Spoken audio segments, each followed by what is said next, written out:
Et la dernière question que je veux répondre, c'est la question de Mireille, qui écrivait « Pour une personne qui a le ré absolu, que se passe-t-il lorsque l'accordage est un La 442 et non un La 440 Hz ?» Bon,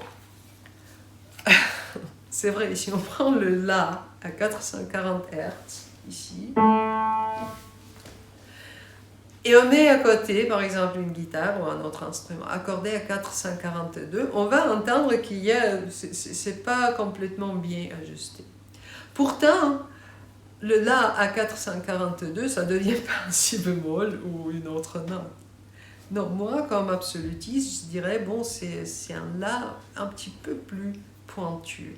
C'est comme ça que j'entends, c'est comme ça que vous voyez les couleurs. Vous pouvez avoir de rouge, par exemple, et vous pouvez dire, oui, ces deux rouges, celle-ci, elle est un petit peu plus vivante, tandis que l'autre, un peu plus cool. Hein?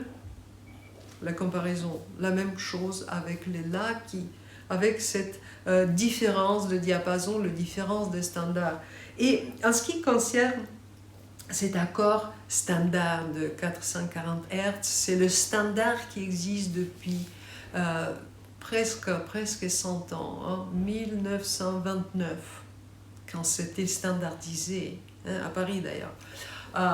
Quand on a agréé, tout simplement, on se dit, bon, on va tous mettre les diapasons pour que tout le monde s'accorde à ceux-là que j'ai à mon piano. Voilà tout. À nos jours, il y a de moins en moins des instruments anciens qui, on n'arrive pas à les accorder à ce standard parce qu'ils sont peut-être fragiles ou quelque chose. Mais le ré absolu, ce n'est pas une ré qui est esclave de soi-même. Non, le ré absolu, c'est travailler avec ces choses. Donc, 440, 442, c'est toujours là. Un brin de différence dans la nuance.